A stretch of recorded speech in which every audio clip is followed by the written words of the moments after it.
Ya, baik. Dua hal yang utama untuk dilatih dalam kehidupan anak, yaitu pertama kita sudah belajar menstruktur kegiatan anak supaya ada keteraturan. Ingat, struktur kegiatan anak adalah makan, main, dan tidur. Ya, nah jangan lupa makan dulu baru main, bukan langsung tidur ya, supaya anak ada aktivitas sehingga dia bisa bergerak dulu sehingga dia bisa tidur dengan baik. Yang kedua, melatih penguasaan diri yang kita sudah belajar atau self control ya. Perilaku anak sangat erat sekali berhubungan dengan penguasaan dirinya. Karena penguasaan diri adalah karakter utama sekali untuk kita melatih kebiasaan-kebiasaan dan perilaku anak. Dengan cara apa kita melatih penguasaan diri anak? Yaitu dengan memberikan batasan ya. Dengan batasan apa? Tidak memberikan terlalu banyak pilihan-pilihan untuk anak-anak kita. Ya, jangan senantiasa kalau anak meminta, anak menunjuk sesuatu atau anak menangis, lalu kita memberikannya. Nah, itu artinya kita sedang memenuhi keinginan anak dan tanpa melatih dia untuk belajar menunggu, menguasai diri, bahkan untuk bersabar. Ya. Nah, itulah yang kita belajar dalam sesi 2. Ya, dan yang sesi ketiga kita belajar bagaimana kita memiliki hikmat sebagai orang tua. Masalah anak banyak sekali ya, tergantung dengan kondisi anak, ya bawaan anak dan kondisi di dalam rumah tangga kita. Untuk itulah kita perlu memiliki hikmat sebagai orang tua. Ya, tidak bisa kalau kita mendengar sebuah metode kita langsung copy paste atau kita asal meniru saja. Ya, kenali anak Anda. Dan Anda harus tahu sebagai orang tua, Anda lah yang mengetahui apa yang terbaik. Bukan anak Anda yang memilih, bukan anak Anda yang memutuskan. Nah, Anda harus memiliki hikmat dari Tuhan. Dan hubungan Anda dengan Tuhan di dalam kasih dan kebenaran Tuhan itu penting sekali. Ya, sehingga Anda punya hikmat menghadapi masalah anak. Dengan demikian, Anda kalau mengandalkan Tuhan, Anda sedang menjadikan Tuhan ada pusat dalam keluarga, bukan manusia atau bukan materi ya, bukan materi atau fasilitas lah yang membuat anak Anda bisa dilatih dengan benar dan menjadi anak yang menyenangkan. Hubungan suami istri penting sekali untuk ada hikmat menjadi orang tua. Penting sekali kita mulai dengan stabilitas hubungan suami istri yang harus dijaga, harus dibangun, hubungan kasih suami istri dan tidak boleh ada saling menyalahkan. Kalau ada masalah, jangan berkata ini salah siapa ya, mama nih yang lebih banyak di rumah nih, atau papa nih yang nggak pernah bantuin nih. Bukan seperti itu ya. Kita harus belajar memiliki hikmat itu lahir dari kesehatian orang tua sebagai suami istri karena anak ada tanggung jawab bersama. Ya. Yang ketiga adalah anak. Ingat, setiap anak memiliki kebiasaan yang tidak sehat, berbeda-beda. Tetapi kita penting sekali yang membangun kebiasaan yang baik itu adalah kita harus melihat kebiasaan anak yang ada itu, apakah itu mempengaruhi pembentukan karakter yang diharapkan di masa mendatang. Misalnya kita lihat ya, anak kita punya kebiasaan merengek. Nah, itu tidak baik. Dia harus belajar untuk berkomunikasi. Orang tua harus memiliki hikmat untuk anak tidak belajar merengek, ya, tetapi belajar bagaimana dia berkomunikasi dan meminta dengan benar. Ya, itu yang penting. Nah, anak dapat diatur ya jika orang tua mau mengusahakannya atau melatihnya. Ya, waktu makan, main dan tidur, rutinitas yang kita bangun adalah kesempatan untuk melatih anak belajar memiliki karakter yang baik, yaitu penguasaan diri. Ya, ingat, kebiasaan buruk ya kalau kita lihat aduh lah ya, perlu nggak sih, ini penting nggak sih kita belajar untuk membangun kebiasaan baik. Ingat, kebiasaan buruk bukanlah sebuah dosa. Kadang ya, misalnya apakah dia kebiasaan makan semaunya, atau dia kebiasaan makan berlari, atau dia kebiasaan makan tidak duduk diam, itu bukan dosa. Tetapi orang tua harus memilih untuk membangun kebiasaan yang baik. Ini ada sebuah pilihan buat Anda yang akan membuat anak dan membuat orang tua dan orang lain melihatnya menikmati kehadiran anak Anda. Waktu saya melihat bagaimana Benaya muda ditidurkan, dia tidak rewel, ya dia duduk di samping saya di gereja, dia bisa disuapin, ya. Demikian juga anak kami yang pertama sambil saya mendengar khotbah. Ya, itu membuat orang lain melihat, ternyata Anda menikmati memiliki anak dan kami juga diberkati melihat anak Anda. Nah, ini penting sekali. Nah, Anda boleh memilih apakah Anda menjadi tambah lelah atau tidak ya waktu Anda memiliki anak. Ketika aturan dibuat untuk membuat batasan-batasan buat anak Anda, yang harus diperhatikan adalah bukan aturannya, tetapi alasan dibalik aturan atau batasan yang sedang Anda buat. Jika kita tidak memahami alasan atau prinsip yang dibalik semua batasan atau aturan yang kita buat, maka kita akan menjadi orang tua yang legalis, kaku, tidak bisa fleksibel. Kalau ada masalah yang membutuhkan fleksibilitas, maka kita akan merasa bersalah.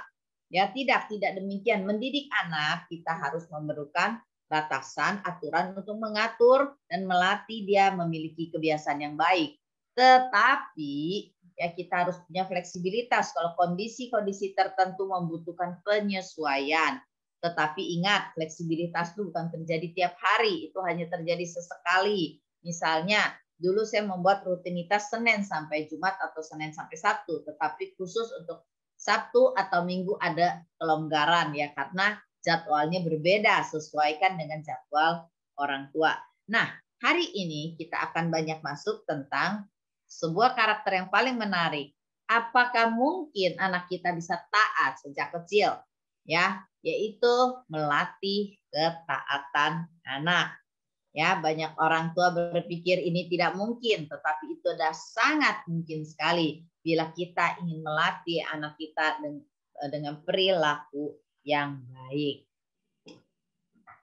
Ketika Bapak Ibu mendengar kata taat, kira-kira kesannya positif atau negatif? Banyak orang tua mendengar kata taat, kesannya negatif karena mungkin saudara trauma karena Anda dipaksa taat dengan hukuman, dengan ancaman. Nah, di dalam Alkitab menjelaskan sebenarnya taat itu adalah sesuatu yang positif, sesuatu yang indah, sesuatu yang benar. Dan sebenarnya taat itu haruslah lahir bukan karena terpaksa atau dipaksakan atau karena ancaman, tetapi lahir karena kita mengasihi. Nah, untuk usia anak yang masih kecil tentu dia belum mengerti arti mengasihi orang tuanya.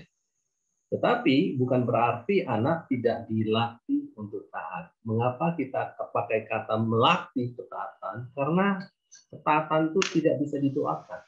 Aku berdoa supaya anakku taat. Taatan itu harus dilatih. Jadi ada dua karakter yang sangat penting di mana seorang tua harus fokus. Karakter pertama sudah diajarkan yaitu penguasaan diri. Karakter kedua adalah ketaatan.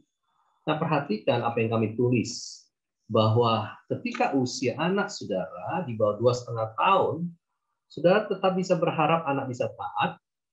Sebenarnya anak itu mudah taat. Yang susah adalah orang tua tidak percaya bahwa anak mudah taat. Semua kebiasaan-kebiasaan yang baik dilatih. Kebiasaan dada, lipat tangan waktu doa itu mudah.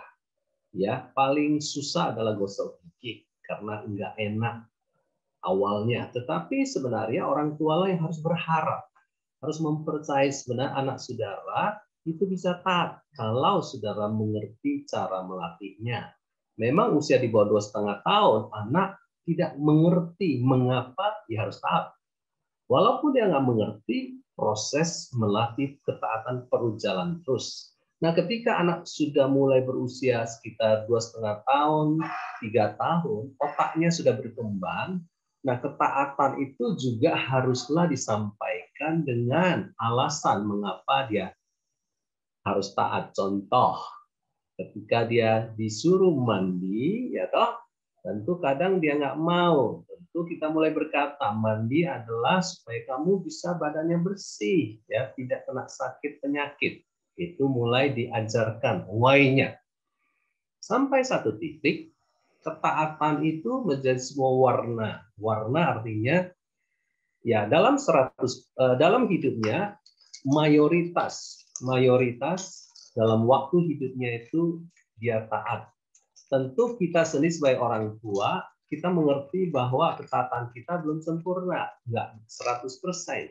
Tapi sebagai orang-orang yang mengasihi Tuhan, seorang yang mengikut Tuhan, sebenarnya Tuhan menghendaki kita juga taat, ya, taat sepenuhnya.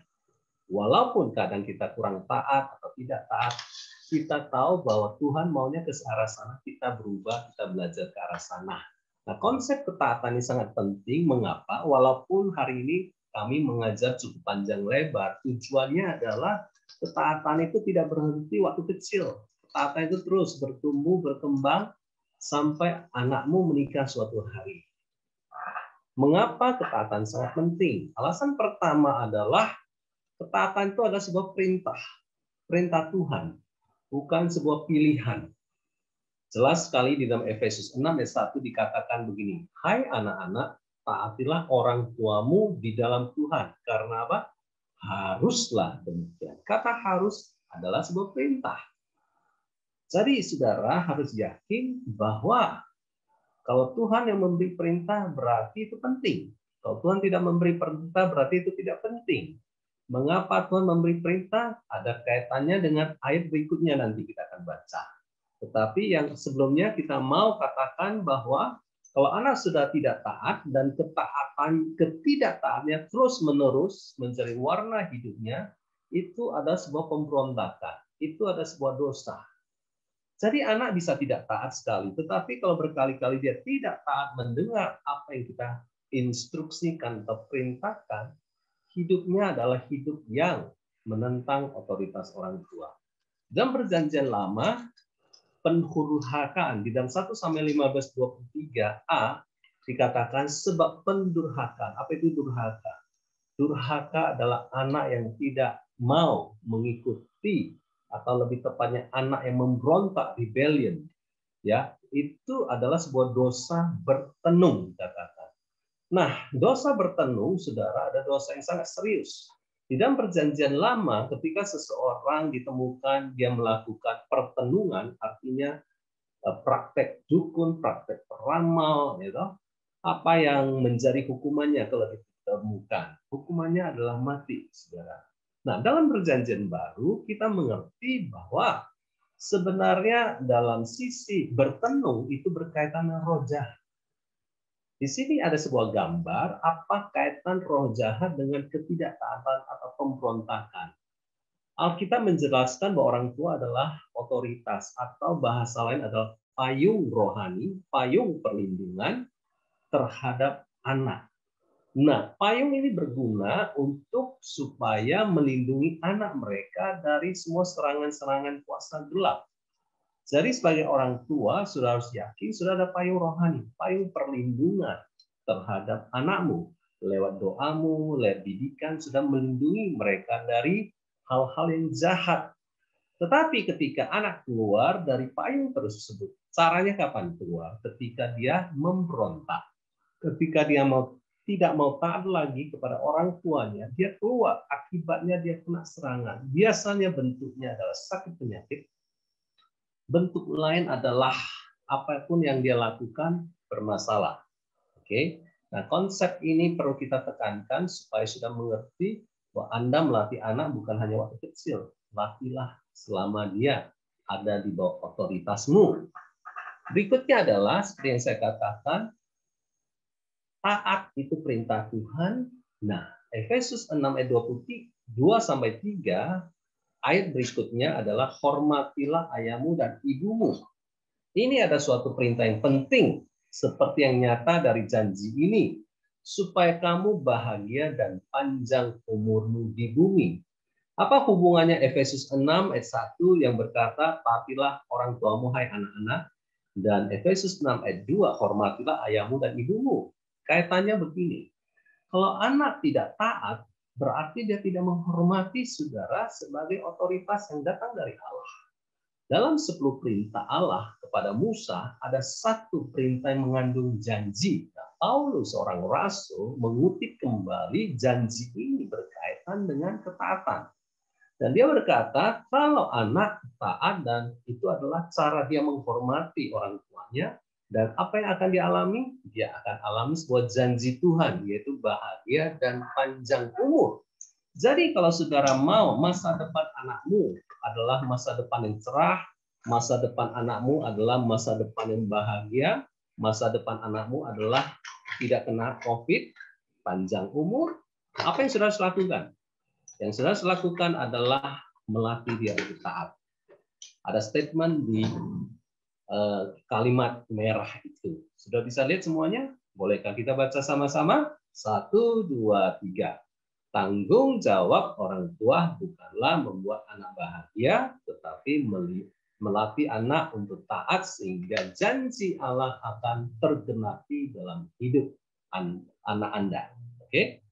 Jadi sekali lagi tanggung jawab saya terhadap Nita dan Benaya sebagai ayah, saya bukanlah membuat mereka senang, menyediakan fasilitas, pendidikan, makanan, pastikan mereka semuanya senang, happy, tidak.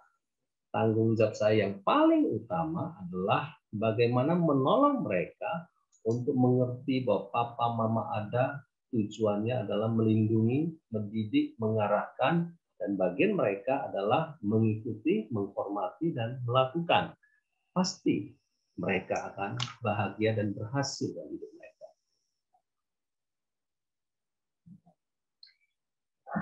Jadi kita sedang melatih anak kita sejak dini bagaimana mereka belajar untuk taat lebih dulu sebelum kepada Tuhan, tetapi kepada orang tuanya lebih dulu yang kelihatan. Nah, untuk mereka belajar taat kepada orang tua yang kelihatan lebih dulu, maka kita harus mengerti prinsip ketaatan. Bukan sekedar kita tahu itu penting, tetapi kita tahu mengapa kita harus mengajarkan ketaatan buat anak-anak kita. Betapa menyenangkannya kalau kita memiliki anak yang taat, kan? Nah, tetapi banyak orang tua menginginkannya dengan cara yang salah. Dengan cara yang salah seperti apa? Yaitu pertama, mengancam terus-menerus. Ya, dengan apa? Dengan cubitan ya. Itu cubit ya, suka mencubit. Ya, jadi kalau tidak apa yang kita minta, ya duduk dong, diam sebentar. Cubit ya, atau kita sentil atau kita pukul. Ya, atau bahkan secara verbal kita marah-marah, perkataan kita, gimana sih ini anak? Nah, jadi anak karena lihat kita suka marah-marah, ya kita main tangan, nah itu namanya ngancam dan menekan, sehingga anak kita menjadi takut taatnya kalau ada kita. Kalau tidak ada lihat wajah kita atau tidak melihat kita marah-marah, dia nggak taat. Atau mungkin dia juga kalau nggak ada kita dengan mbaknya atau dengan yang siapa, dia nggak mau taat. Makanya yang lain bisa bebein dia terus-menerus. Nah, pada kita lah yang suka ngancam terus-menerus ya.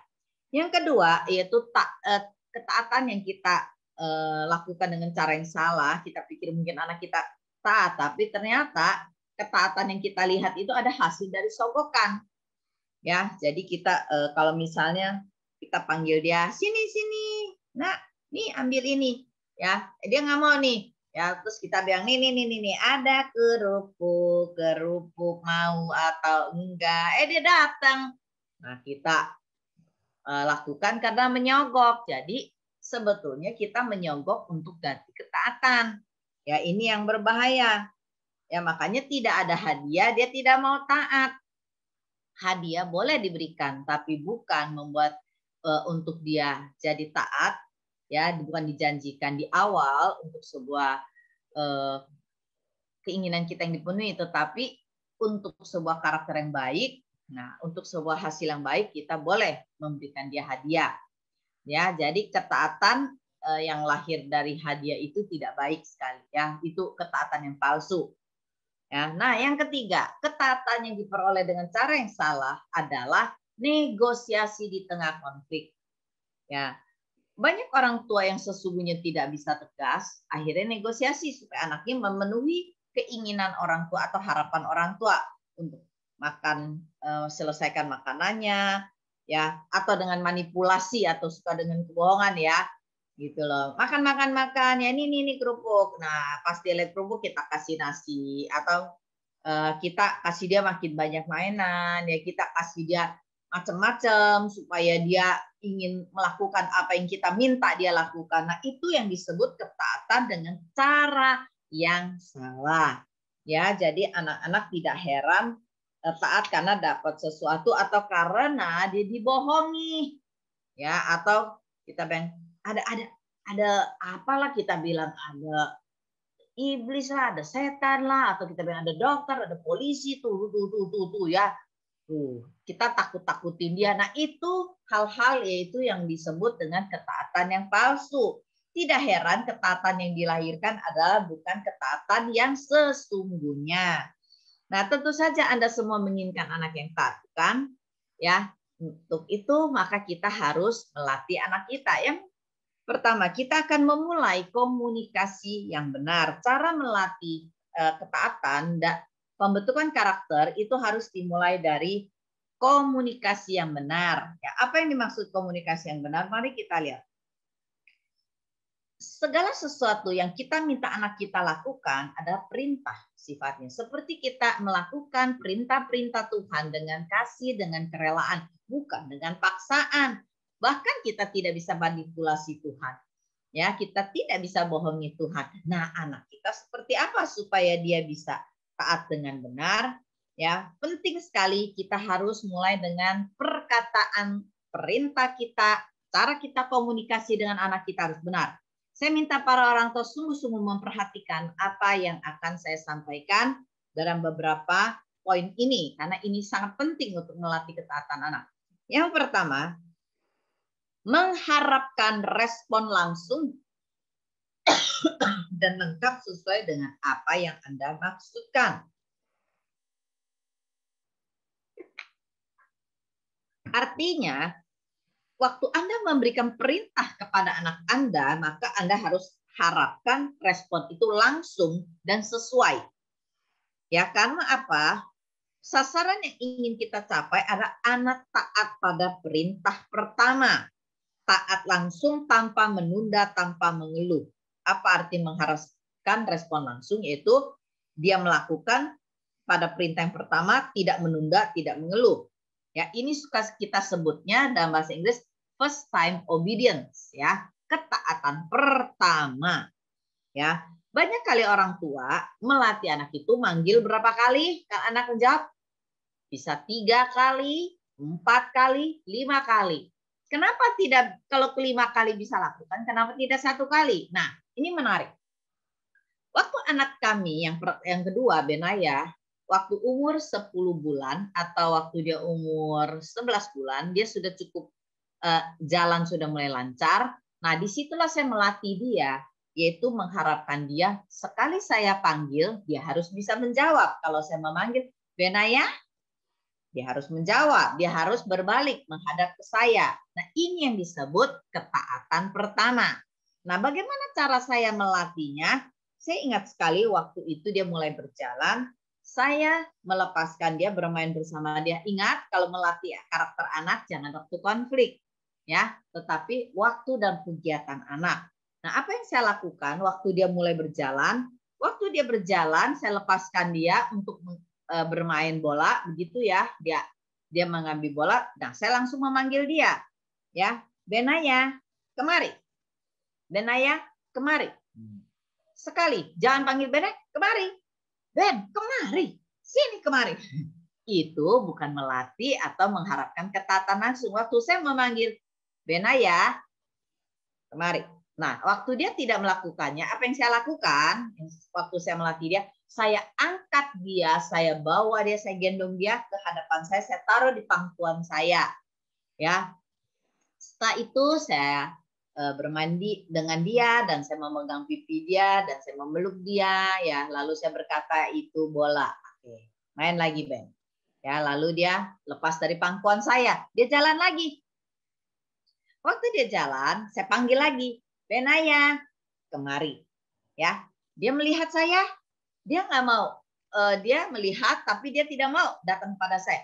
Saya tidak berkata 2 kali. Saya panggil lagi dia, saya bawa lagi dia ke pangkuan saya. Saya latih itu berulang-ulang, hampir tiap hari. Panggil, dudukan saya, ya bukan marah-marah.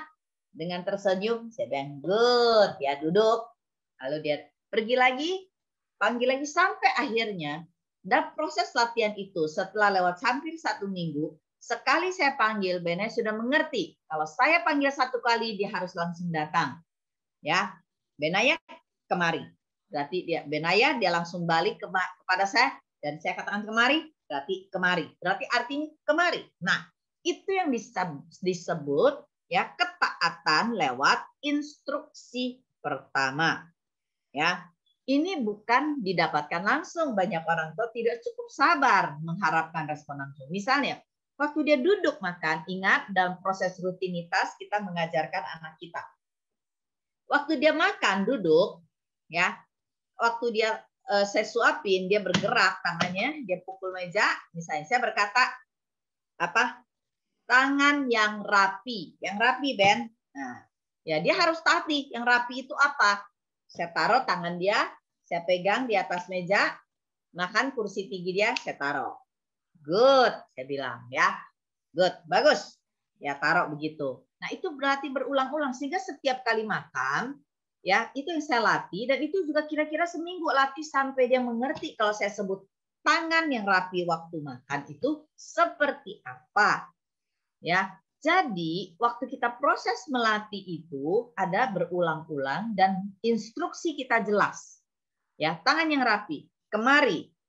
Ya, kalau saya katakan tidur, caranya tidur ya tidur, bukan main. Main bukan tidur, ya tidur bukan makan.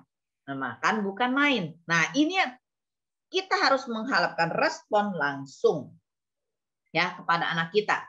Yang pertama, harapkan respon langsung dan lengkap. Kalau kita sebut makan, bukan makan sambil main. Kalau kita sebut main, bukan main sambil makan. Kalau kita sebut tidur, tidur sambil main. Bukan. Ya, lengkap. Ya, kalau kita katakan rapi, tangan rapi. Begitu. Ya, kaki rapi. Kaki yang rapi itu seperti apa? Jadi dia tahu sejak kecil apa yang saya harapkan dan dengan apa yang dia lakukan itu harus sama. Nah, pelatihan inilah yang dilakukan oleh orang tua dan rata-rata orang tua tidak melakukannya. Baik, kita akan melihat yang berikutnya. Bagaimana melatih ketaatan melalui instruksi atau perintah. Ketika memberikan instruksi, jangan sekali-kali memberikan perintah atau instruksi yang tidak Anda maksudkan untuk dilakukan atau ditaati. Bedakan apakah perintah Anda itu pilihan atau perintah yang langsung diresponi. Nah, contohnya begini. Ya, kalau Anda sedang ingin memberikan dia sebuah pilihan, mau main bola atau main tali. Nah, kalau dia sebutnya main tali, kalau dia menunjuk tali, berarti kita harus penuhi, itu pilihan. Tapi kalau dia pilih tali, lalu kita berkata tidak boleh bola, berarti Anda membiasakan dia untuk tidak mengerti perintah Anda dan Anda yang sendiri tidak konsisten dengan perintah Anda. Nah, bukankah perintah yang diberikan itu untuk ditaati, bukan untuk dipilih. Tapi kalau Anda memberikan dia pilihan. Kalau Anda berkata mau makan, kalau dia berkata tidak, berarti dia boleh memilih. Kalau Anda mau dia makan, makan. Begitu.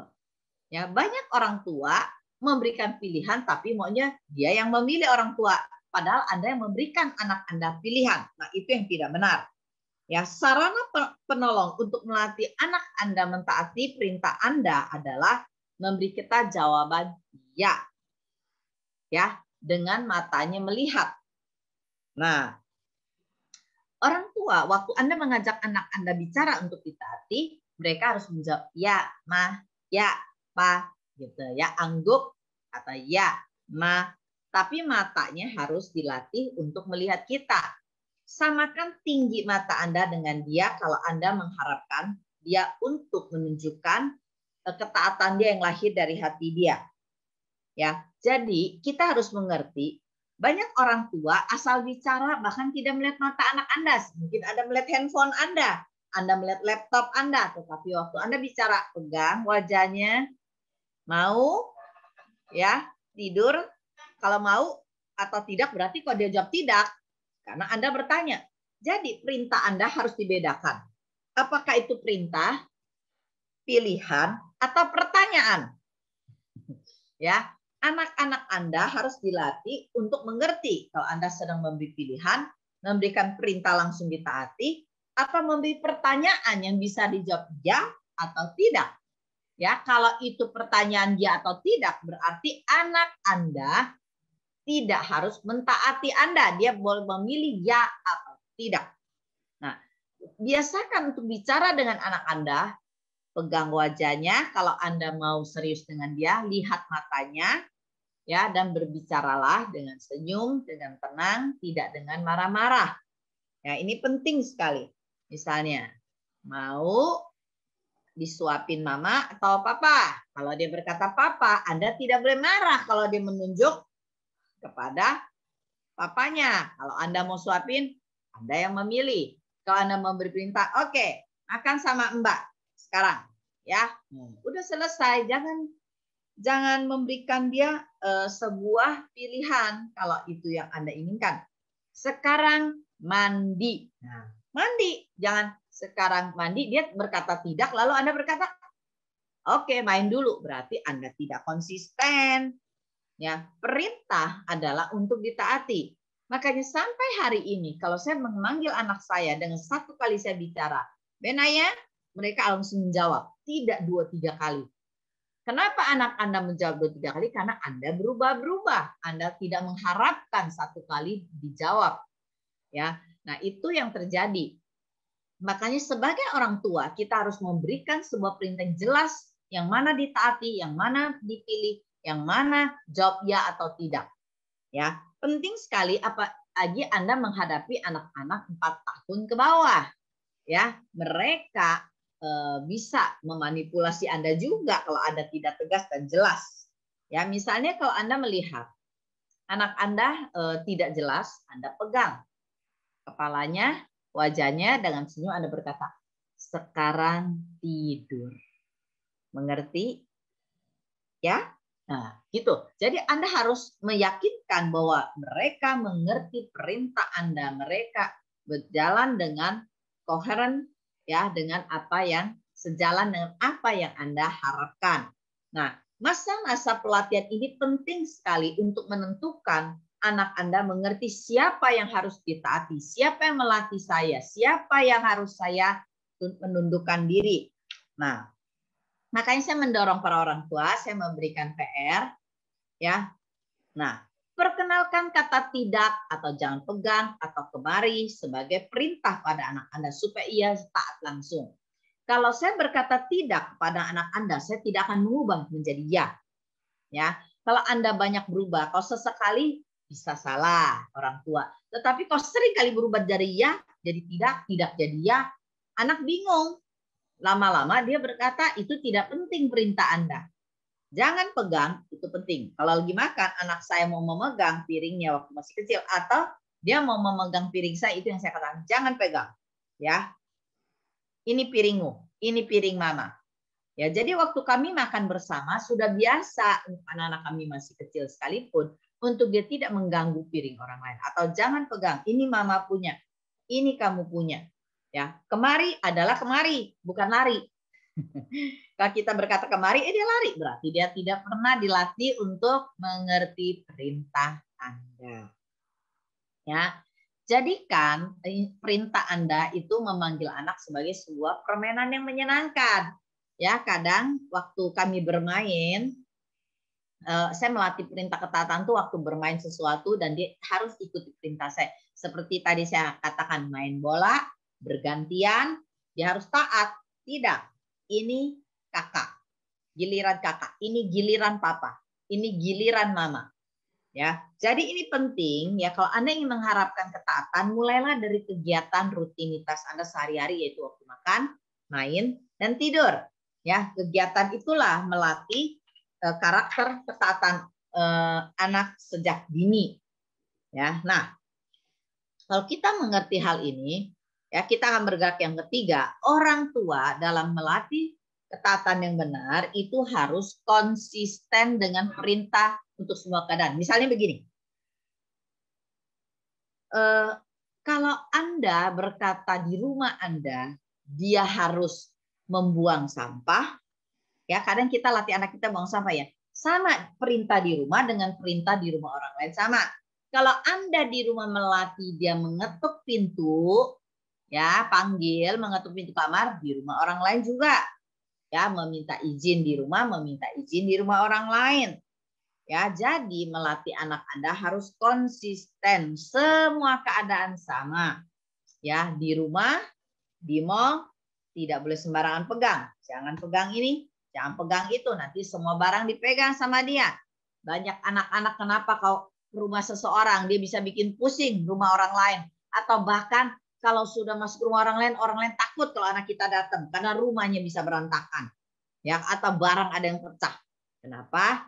Karena kita tidak melatih. Makanya contohnya kalau di dalam gereja anak-anak tidak boleh naik ke atas mimbar untuk mengutak-atik alat musik walaupun itu kelihatannya lucu dan kelihatannya menyenangkan. Tapi ingat, alat musik bukan tempat mainan atau bukan alat mainan anak di bawah usia 4 tahun. Ya, anak orang tua harus konsisten. Waktu melatih untuk anak-anak taat ya, jangan ada begini. Aduh, hari ini lagi capek, udahlah terserah dia mau apalah. Ya, hari ini saya lagi nggak suka, apa juga nggak boleh jadinya. Ya, itu namanya tidak konsisten. Berubah-berubah sesuai mood atau ada rasa bersalah. Aduh, kasihan ya, udahlah sekali-kali kasih kebebasan. Ingat, sebelum ketaatan itu sudah muncul menjadi kebanyakan kali atau mayoritas sifat dia, Anda jangan banyak merubah standar Anda. Ya, kalau di kamar kami misalnya tempat yang dia bisa obrak-abrik cuma satu tempat laci, yang lain tidak boleh. Itu jelas. Karena saya tidak akan menjadi orang tua yang cepat lelah. Bukankah kita juga ada kegiatan lain dan kesibukan lain. Nah, itu contohnya. Nah, dalam proses awal pelatihan perintah, sebaiknya dimulai bukan di depan orang, ya di rumah kita, kegiatan berdua, bermain bersama kita. Berilah waktu dalam melatihnya waktu kegiatan rutin dengan cara memberi perintah. Ya, taat di kegiatan rutinnya, mulainya taat di situ. Ya, bukan untuk didemonstrasikan ke orang lain. Kalau anak kita salah melakukannya waktu di depan tamu, depan orang lain, bawa dia masuk kamar dan kasih tahu apa yang benar. Kalau anak sudah bisa kadang-kadang 1,5 tahun, kita bisa ke atas, kita bisa melatih maaf. Ya, kata maaf, maaf, ya, maaf, gitu ya. Nah, kalau salah maaf. Nah, tatap mata dia. Sekali lagi penting komunikasi yang kita latih dengan anak kita, tatap mata dia. Kalau dia tidak mau menatap, pegang wajahnya dengan lembut, tegas, ya, maaf. Katakan apa? Kalau salah, maaf. Ya. Nah, penting sekali untuk kita punya komunikasi jelas dalam proses melatih ketaatan anak. Ya, sehingga apa yang Anda hasilkan dalam proses pelatihan ketaatan ini akan mempunyai dampak jangka panjang. Ya, tentu saja kita melatih ketaatan perintah lewat perintah ini ada untuk anak usia 4 tahun ke bawah. Seiring dengan waktu, maka proses ketaatan yang diajarkan ada alasan-alasannya mengapa perintah Anda penting, mengapa perintah ini penting, dan perintah itu harus ditaati. Tapi untuk anak usia 4 tahun ke bawah, mereka harus belajar mendengar perintah kita walaupun tidak mengerti. Ya, saya kira cukup jelas ya, bahwa untuk melatih ketaatan sebenarnya orang tua harus mengerti bagaimana memberikan instruksi. Ketika saudara memberikan sebuah perintah kepada anak, pikirkanlah terlebih dahulu. Ini mau bentuknya perintah atau ini mau bentuknya pilihan. Oke, harus membedakan. Karena ketika sudah memberi perintah berarti itu harus ditaati. Tetapi ketika sudah memberikan pilihan mau tidak kamu begini, berarti kalau dia tidak taat, it's okay. Ya, karena itu ada sebuah pilihan. Nah, berikutnya adalah sebagai orang tua, saudara harus mengerti konsep tentang kebodohan dan kekanak-kanakan dalam pemahaman ketaatan, dalam menghadapi anak yang tidak taat. Apa itu kekanak-kanakan? Kekanak-kanakan adalah sebuah tindakan yang menunjukkan kepolosan dalam kurung belum mengerti. Dan kesalahan yang dilakukan itu tidak sengaja karena tidak dimengerti. Dia belum mengerti dan tidak ada niat jahat atau niat untuk tidak taat. Nah, Persoalannya adalah orang tua sebenarnya belum memberi pemahaman atau pengertian, belum mengajarnya. Jadi kalau itu terjadi, saudara tidak boleh memberikan disiplin. Karena dia lakukan nggak ngerti, dia kira itu normal. Yang kedua adalah kebodohan. Alkitab banyak bicara tentang kebodohan. Nanti kita akan lihat beberapa ayat saja. Kebodohan itu adalah dia sudah tahu, sudah diberitahu ini tidak boleh. Sudah diberi pemahaman bahwa jangan lakukan ini. Sudah diperingatkan. Tetapi dia tetap lakukan juga. Ini bicara kekerasan hati. Ini bicara pemberontakan, baik yang sifatnya terang-terangan, ya toh, maupun sifatnya tidak. Misalnya yang tidak terang-terangan adalah muka masem, ya toh, cemberut, ya toh, diam saja, ya toh. Jadi sebenarnya dia sudah tahu ini salah, tapi dia lakukan terus melakukan kesalahan yang sama. Contoh, ketika anakmu di playpen, dia sedang bermain sendiri dengan beberapa mainan. Nah, mendadak dia bangkit berdiri, dia lempar mainannya keluar sambil ketawa-ketawa atau tidak ketawa-ketawa sekalipun. Nah, apa respon saudara?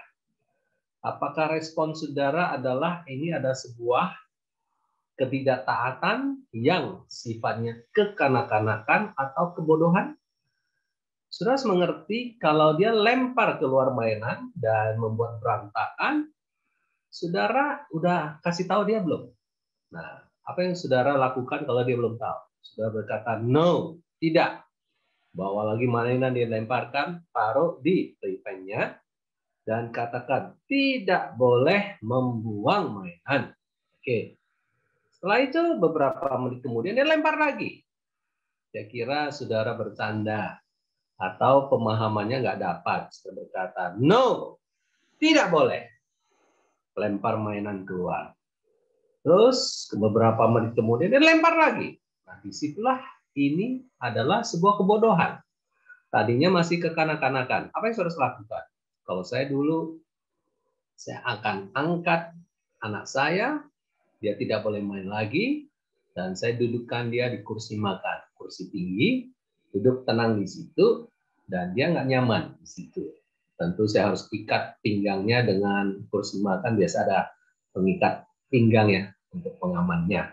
Itu contoh. Jadi saudara sudah bisa bedakan antara kekanak-kanakan dan kekerasan, kebodohan maksud saya.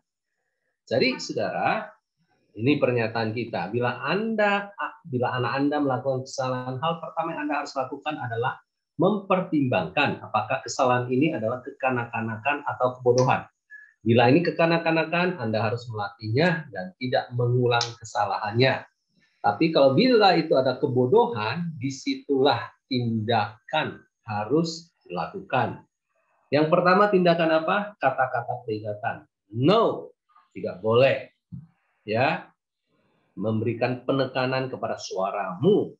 Yang kedua, saya lakukan teknik isolasi.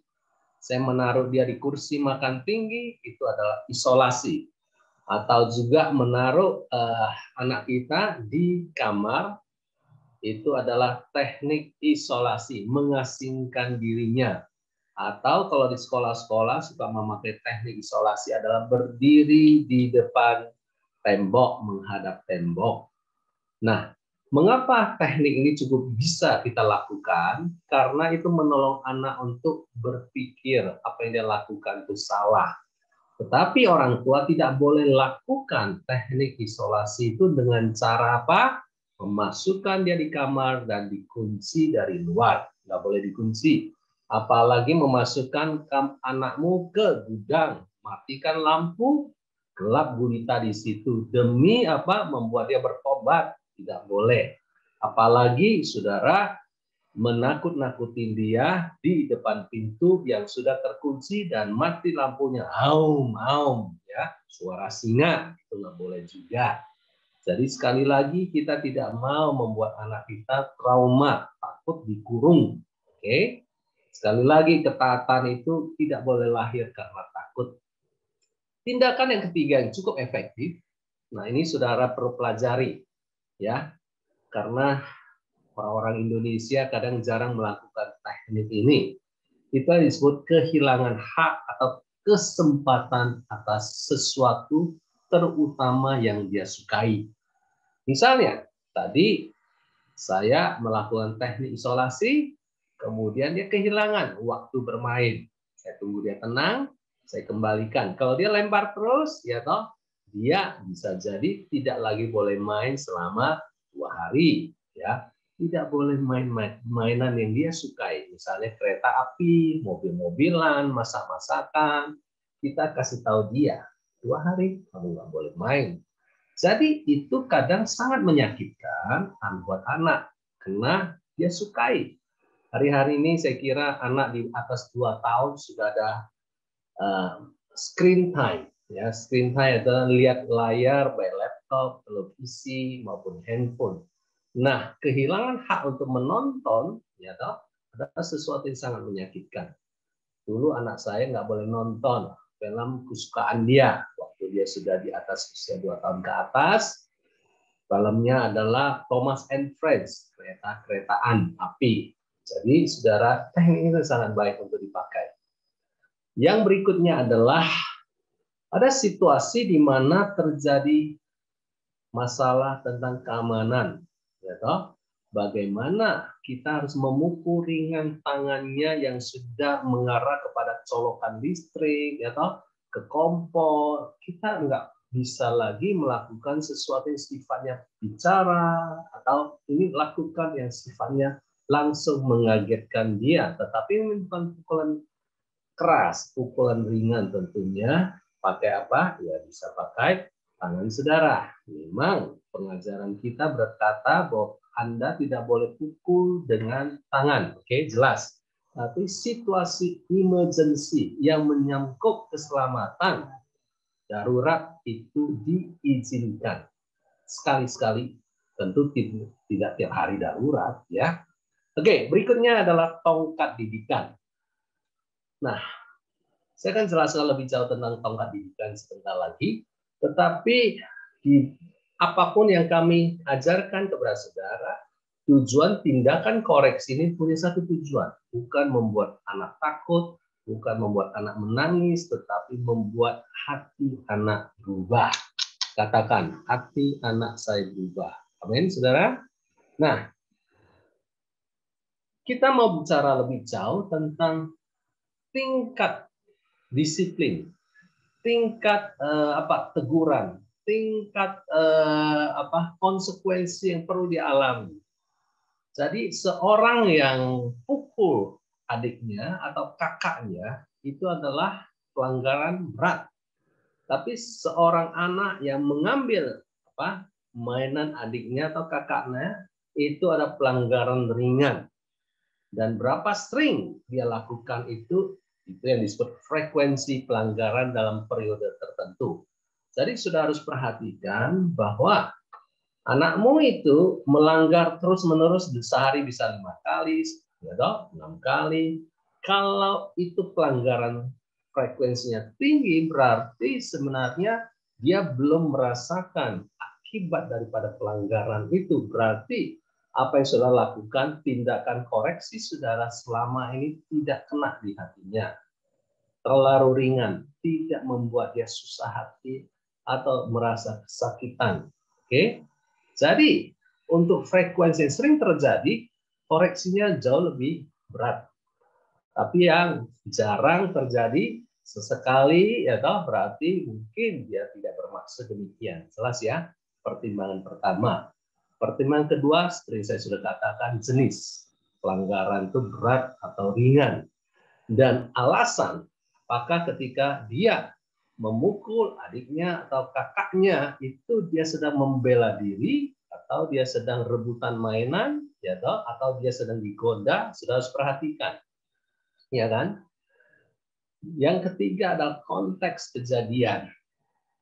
Jadi saudara harus perhatikan seperti yang disebut tadi, alasan ada berkaitan dengan konteks kejadian. Dia itu sedang diprovokasi atau tidak, atau kondisinya dia lagi kondisinya nggak mood ya, sakit atau apa, itu ada konteks. Jadi orang tua yang bijak adalah orang tua mengerti alasan kenapa dia langgar, teliti dulu, enggak langsung diberi tindakan koreksi, atau juga lihat dulu kondisi anak, mengapa dia sikapnya moody hari ini, konteks kejadian.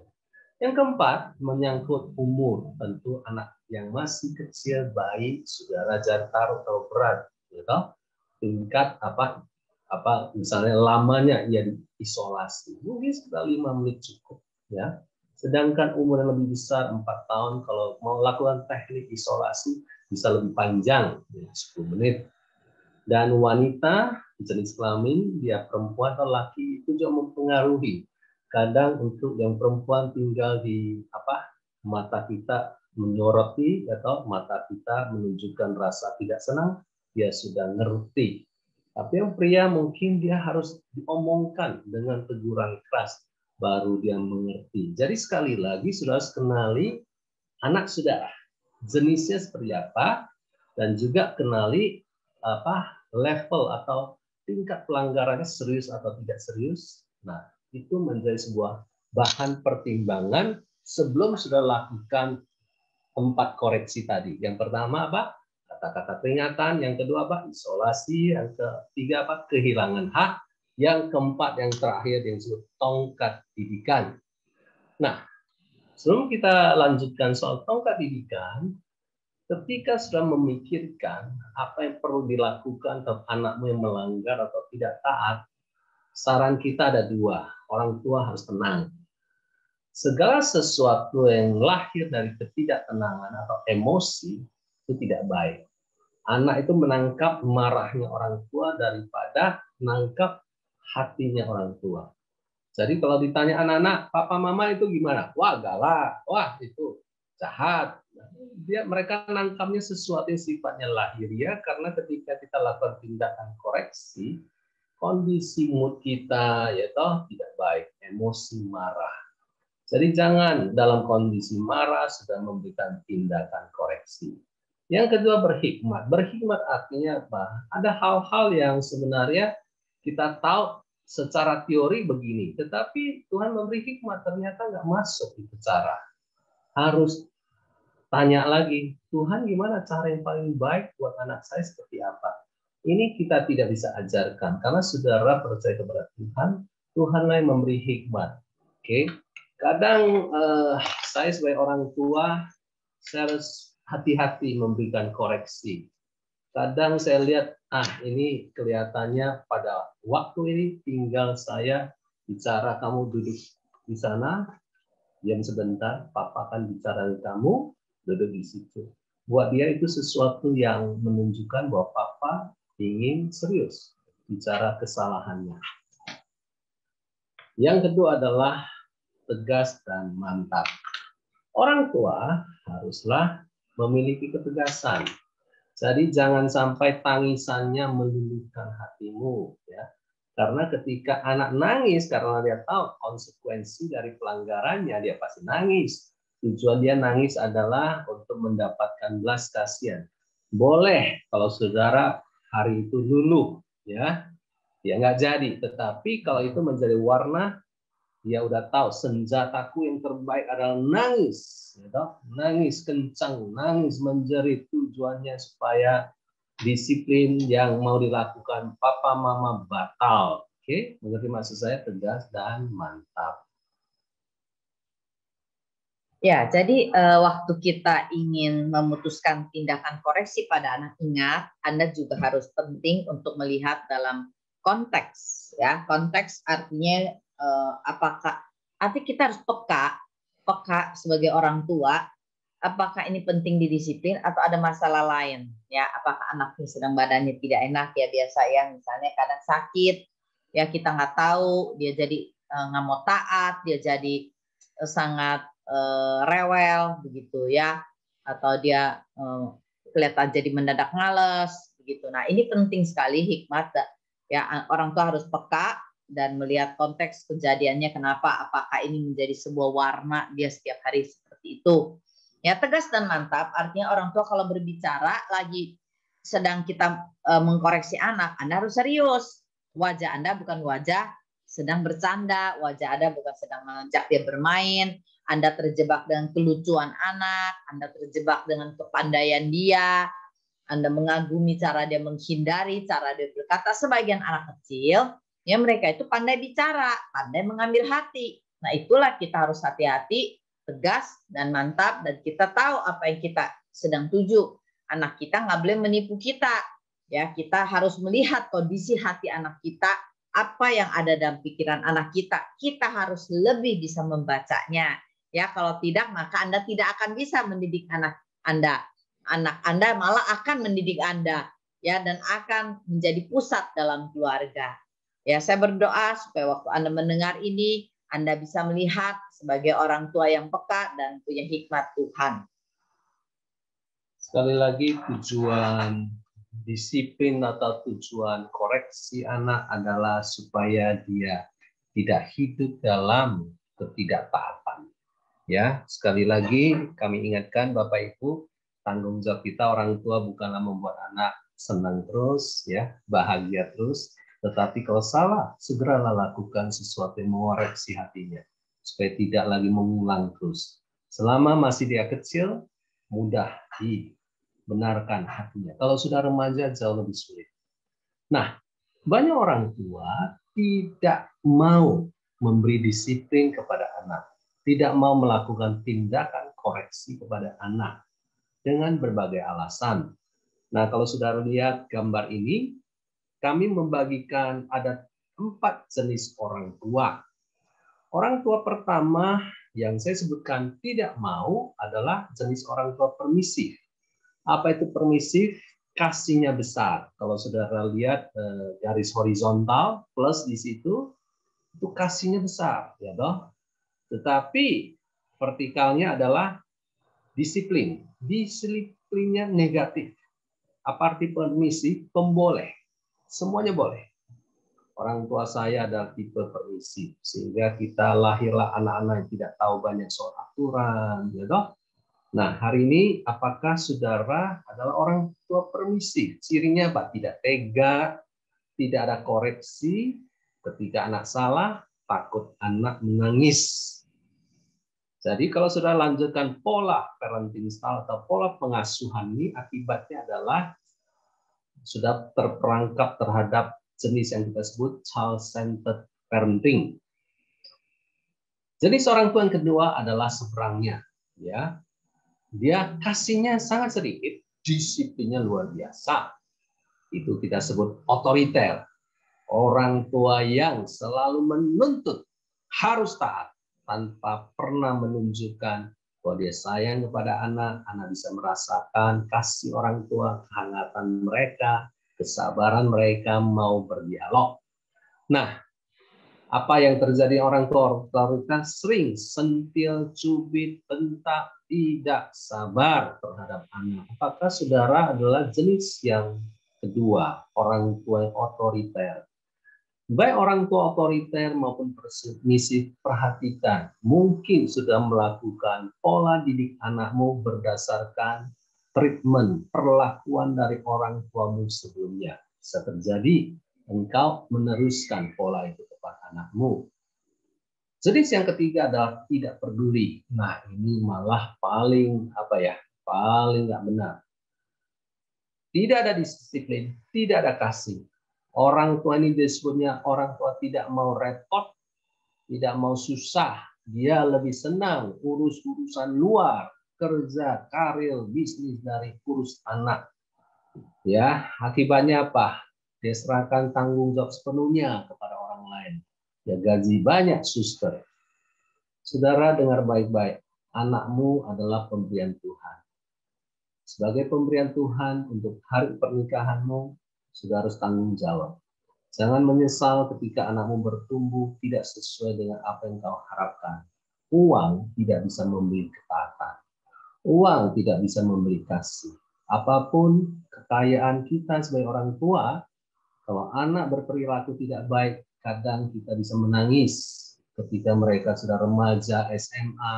Nah, oleh sebab itu, saya bersyukur Bapak Ibu hari ini belajar banyak. Tipe yang keempat, itulah yang kita harapkan terjadi seperti Tuhan. Bapak kita di surga adalah Bapak yang bijak. Kasihnya nyata. Disiplinnya juga nyata. Ada aturan, ada ketegasan. Tapi juga ada pujian. Ada perhatian, ada kehangatan. Itulah bijak. Apa kata Alkitab berkaitan dengan kasih dan juga berkaitan dengan disiplin? Wahyu 3:19 berkata, barang siapa ku kasihi, ini perkataan Tuhan, ia ku tegur dan ku hajar. Jadi kita harus mengerti bahwa Tuhan tidak mau membiarkan umatnya, orang percaya, hidup dalam dosa. Karena dia sayang kita, dia menunjukkan sayangnya dengan tidak membiarkan kita hidup dalam dosa. Demikian juga kita sebagai orang tua. Kalau kita sayang anak kita, kita tidak boleh membiarkan anak kita hidup dalam ketidaktaatan. Makanya dikatakan ia menegur, dia menghajar. Nah, kata hajar bahasa Indonesia tidak enak, sepertinya pakai rotan besar, pukul gitu. Kata aslinya ada paidio. Kata paidio adalah melatih atau mendidik anak atau seseorang dengan memberi sebuah koreksi kalau ada yang salah. Makanya kalimat berikutnya dikatakan, sebab itu apa? Relakanlah apa? Hatimu dan apa? Bertobatlah, bertobatlah. Jadi sekali lagi saudara harus mengerti bentuk kasih. Bentuk kasih, peluklah anakmu, belailah dia, gendonglah dia, ya toh, bermainlah sama dia, berbicaralah sama dia. Tapi disiplin, pemahaman kita hari ini adalah bukan sebuah hukuman, bukan sebuah tindakan kemarahan, tapi sebuah tindakan pelatihan, koreksi supaya anak berespon benar, bersikap benar. Oke, mengerti ya Bapak Ibu sekalian? Jadi kalau saudara orang tua permisif, belajarlah dari firman Tuhan. Oh, kalau engkau mengasihi anakmu, lakukanlah tindakan koreksi kalau dia salah. Kalau engkau orang tua otoriter, belajarlah dari Tuhan bahwa dia adalah Bapa yang mengasihi, yang menyatakan kasihnya terlebih dahulu sebelum dia mengoreksi kita. Tongkat didikan. Nah, ini sesuatu yang menarik sekali. Kenapa? Karena ini hal yang kalau tidak dimengerti dan baik akan menjadi sesuatu masalah. Ini yang disebutkan tentang kekerasan di rumah tangga. Anak mengalami kekerasan dari orang tua. Oke. Nah, hari ini kami tidak mau saudara melakukan kekerasan terhadap anakmu. Mari kita lihat beberapa firman Tuhan. Amsal 29 ayat yang ke-15. Di sini dikatakan tongkat dan teguran mendatangkan hikmat, tetapi anak yang dibiarkan mempermalukan ibunya. Jadi Alkitab menjelaskan ada tongkat, ada teguran untuk mendatangkan hikmat, mendatangkan sebuah solusi. Tetapi anak yang dibiarkan hidup dalam ketidakbenaran itu bikin malu orang tuanya, ibunya. Amsal 13 ayat 24. Siapa yang tidak menggunakan tongkat benci kepada anaknya, tetapi siapa yang mengasihi anaknya menghajar dia pada waktunya. Nah, di sini dikatakan bahwa sebenarnya tongkat yang dipakai tujuannya adalah bentuk daripada mengasihi. Mengasihi ketika dia berbuat salah. Tapi siapa yang tidak mau melakukan tindakan koreksi, itu malah sebenarnya tanda kutip dia benci kepada, dia tidak mengasihi anak. Oke, jelas ya. Jadi tujuan tongkat itu adalah sebuah pukulan di daerah pantat menimbulkan rasa sakit dengan kekuatan terukur sehingga hati anak mengalami perubahan. Jadi ini bukan bicara melampiaskan kemarahan, tapi ini memberikan sebuah pukulan yang menimbulkan rasa sakit. Saya akan jelaskan lebih jauh prakteknya bagaimana. Yang pertama, saudara hanya boleh menggunakan tongkat didikan. Oke, bentuknya seperti ini. Bisa lihat, ini namanya apa? Alat untuk ya masak ya. Orang bilang ini centongan ya. Oke, saya melihat ini ya. Terbuat dari kayu. Nah, ini hanya boleh dilakukan kalau semua usaha kita untuk membuat tindakan koreksi itu sudah gagal, tidak efektif lagi. Jadi ini jarang-jarang dipakai. Jangan sering dipakai. Kalau sering berarti ada sesuatu yang salah. Kemungkinan sudah tidak pernah melatih anak. Saudara sedang memaksa anak dengan ketakutan untuk didisiplin dengan tongkat. Yang kedua, tidak boleh dilakukan dalam keadaan marah. Bahaya sekali. Karena ketika seseorang marah, ukuran kekuatan ini juga akan terlalu keras. Yang artinya sudah pukul dalam emosi itu bahaya sekali. Itu kekerasan namanya. Yang ketiga, tidak dilakukan di depan orang banyak. Atau di depan adik-adiknya, atau kakaknya, atau di depan pembantu biasanya dilakukan di kamar tertutup. Saya biasanya lakukan itu di kamar tidur kita. Ini Kak, masuk kamar. Ya udah tahu apa masuk kamar. Ini pelanggaran serius. Benaya masuk kamar. Oke. Nah, mengapa anak punya keberhargaan? Ketika saudara mendisiplin anak di depan orang, itu memalukan dia. Jangan lakukan itu. Yang kedua adalah ketika saudara lakukan dalam kondisi tidak dilihat oleh apapun, saudara dalam kondisi tenang. Saudara nggak boleh pukul langsung. Banyak orang tua lihat anak saya langsung enggak. Perlu ada dialog untuk tempat memberi penjelasan. Kamu tahu kamu salah apa? Salah apa kamu tahu? Pukul Dede. Papa udah kasih tahu. Nggak boleh. Udah berapa kali Papa kasih tahu kamu? Ya diam mungkin. Hari ini Papa tidak mau pukul kamu. Pakai tongkat didikan ini. Tapi Papa harus lakukan ini. Supaya kamu tahu. Itu pelanggaran yang tidak boleh engkau lakukan. Ya, mungkin dia nangis. Mungkin dia minta belas kasihan. Disitulah saudara perlu pertimbangkan. Apakah tangisan dia ada tangisan bertobat atau tangisan yang menjadi sebuah senjata untuk menghindari. Disitulah saudara putuskan sendiri, ya. Dan kalau saudara lakukan, pukul sekali saja di pantat dan ada rasa sakit. Setelah itu peluk dia, doakan dia. Tapi kalau dia nggak mau dipeluk gimana? Dia lari, it's okay, nggak kenapa. Biarkan dia tenang. Dan setelah itu, saudara bisa kembali mendekati dia. Oke? Ya, jelas ya? Beberapa catatan.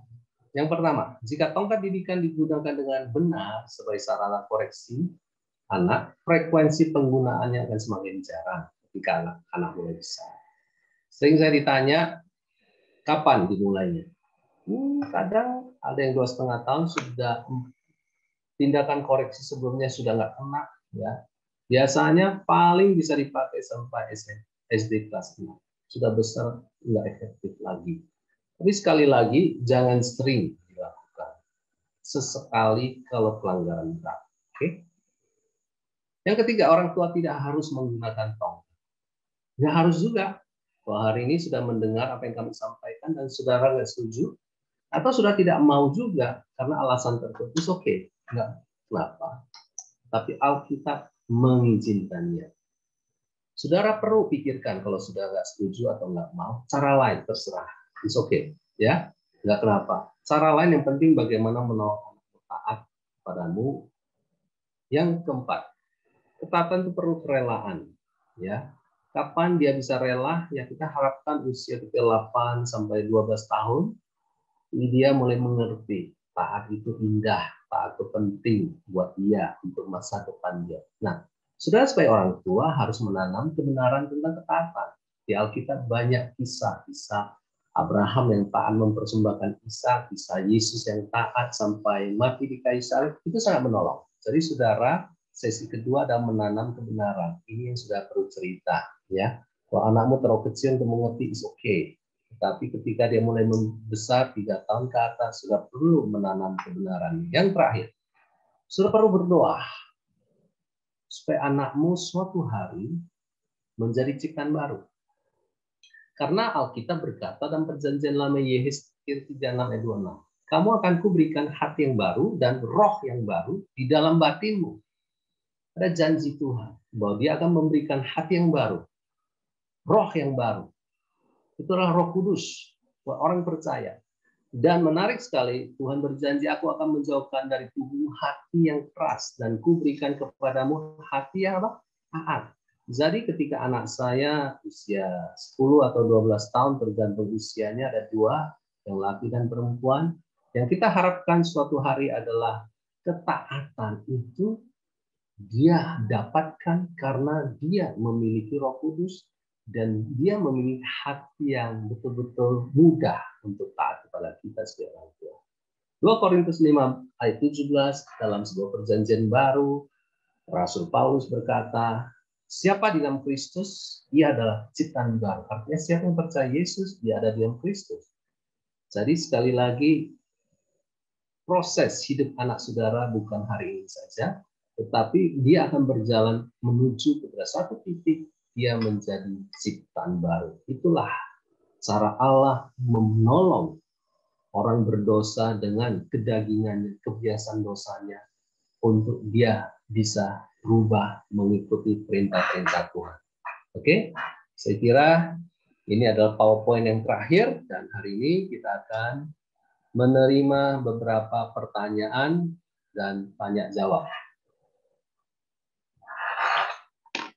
Baik, saya berharap Anda bisa mulai mengerti, melatih ketaatan anak, bukanlah sekedar kita punya kebenaran tentang ketaatan, tetapi kita juga mengerti bahwa kita harus melatihnya dengan benar, ya.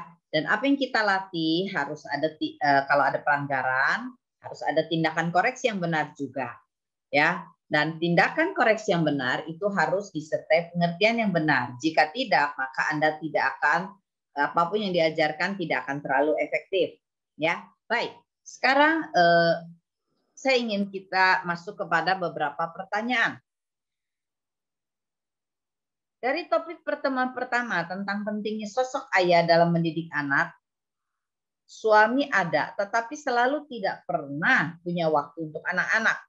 Semua urusan rumah tangga diserahkan kepada saya, termasuk anak-anak. Saya pernah bicara baik-baik, tapi suami malah marah dan acuh.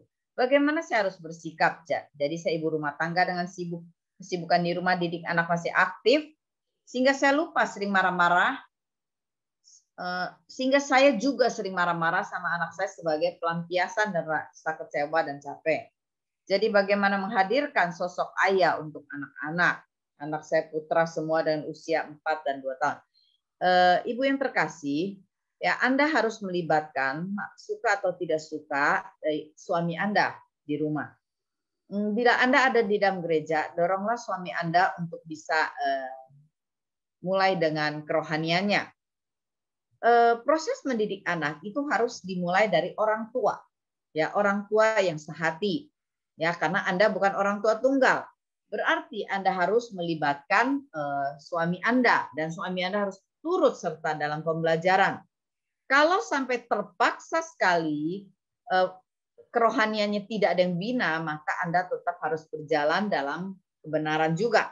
Untuk itulah Anda harus masuk kepada gereja lokal yang bisa menolong suami Anda, dan Anda tetap bisa mendidik anak Anda. Tapi tentu saja akan ada beberapa kekurangan, ya. Tetapi ingat, dalam segala keterbatasan Timotius di Alkitab tetap bisa dididik oleh ibunya dan neneknya. Ya, kerohanian Anda penting sekali. Anda harus mengatur waktu Anda. Anda tidak bisa sendirian. Anda kadang butuh ditolong oleh komunitas atau komunitas rohani, ya, dan Anda dibutuh ditolong oleh orang lain, ya. Jadi jelas ya, yang pertama, siapa yang bisa menolong suami Anda lebih dulu, ya. Lalu Anda harus punya komunitas rohani, dan Anda harus manage waktu Anda. Ingat, Anda harus sembuh Anda dari tekanan-tekanan ini. Bila tidak, anak Anda akan terus menjadi korban. Di akhir daripada pertemuan kita, itu dari sisi panitia mereka berbicara kepada saya bahwa mereka akan memberikan rekaman. Jadi ibu bisa suruh suamimu dengar, ya, supaya dia juga memahami peran dia. Yang kedua, sekali lagi tadi istri saya berkata, ibu carilah orang lain yang bisa mendekati suamimu untuk menolong dia bertumbuh dewasa. Carilah gereja yang bisa menolong suamimu untuk bisa dia berubah. Sudah, ibu doa, apa yang harus ibu lakukan? Anak saya umur 9 bulan laki-laki, sulit sekali tidak mau makan. Sering sekali dulu dimanipulasi, sampai sekarang dia sudah benar-benar tidak bisa dimanipulasi dan sangat curiga jika tidak. Jadi tidak mau buka mulut, alhasil anak ini tidak bisa makan sama sekali seharian. Bagaimana cara agar mengobati sehingga dia bisa makan tanpa dimanipulasi? Apakah saya harus disiplin, tidak manipulasi lagi dan membiarkan kalau dia memang tidak makan? Yang pertama, Anda harus mengerti bahwa apakah anak Anda cukup sehat? Ya, apa yang membuat pola makan dia terganggu? Kenapa dia tidak mau makan? Apakah masalahnya di makanan? Hal teknis dulu Anda harus bereskan. Ya, apakah dia tidak suka dengan makanannya?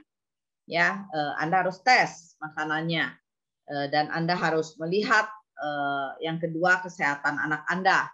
Ya, apakah dia masih dalam grafik kesehatan? Ya kan ada grafik ya pertumbuhan anak. Orang tua semua ibu-ibu harus memonitor berat badan anak. Ya kalau dia sudah cukup makan, nah ini penting. Ya, Anda harus konsultasi ke dokter kenapa anak saya tidak bisa makan kalau dia berat badannya di luar range grafik itu ya, terlalu di bawah berat badan ideal atau normal. Nah, yang ketiga, Anda harus melihat kenapa anak Anda tidak mau makan. Saya tidak tahu pola makan, pola rutin Anda. Apakah anak itu minum susu banyak sehingga tidak mau makan? Ya, karena ada di dalam CD parenting kami menjelaskan pola makan juga, yaitu makan dulu baru minum susu, bukan minum susu dulu baru makan. Jadi masalah ini saya tidak bisa menjawab, tapi Anda harus melihat beberapa faktor tersebut.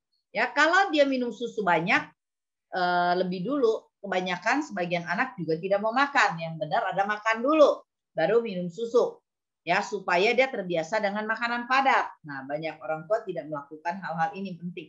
Ingat, pola makan jangan terlalu dekat antara jangan terlalu dekat, misalnya susu 2 jam kemudian makan, 2 jam kemudian jus, 2 jam kemudian susu, 2 jam kemudian. Nah, ini dengan usia 9 bulan seharusnya sudah mulai ada jarak. Ya, makan barengin susu, nah, lalu 4 jam kemudian atau 5 jam kemudian makan susu gitu loh ya. Malam jadi tinggal susu saja ya menjelang tidur, tidak perlu makan dengan usia 9 bulan. Oke. Saat ini usia anak 15 bulan. Jika diajak bicara serius, tidak mau tatap muka dengan fokus, cenderung ketawa dan melengos. Bagaimana solusinya? Misalnya pada saat orang tua mau pamit kerja, sedang menasihati, bicara, matanya tidak mau fokus, cenderung tertawa, ajak bercanda, mohon masukannya. Juga setiap kali dibacakan Alkitab, gambar tertulis sangat antusias untuk merobek Alkitab sehingga orang tua memilih tidak membacakan karena sudah beberapa buku dirobek-robek. Yang pertama adalah tidak mau fokus. Anda harus melatihnya sendiri. Kalau membaca apa yang Anda maksudkan, berarti Anda lebih banyak waktu menyerahkan anak ini diserahkan pada orang lain atau Anda yang melatihnya. Ya, penting sekali untuk saya juga tidak tahu apakah Anda melatih sendiri anak Anda, interaksi Anda dengan anak cukup nggak?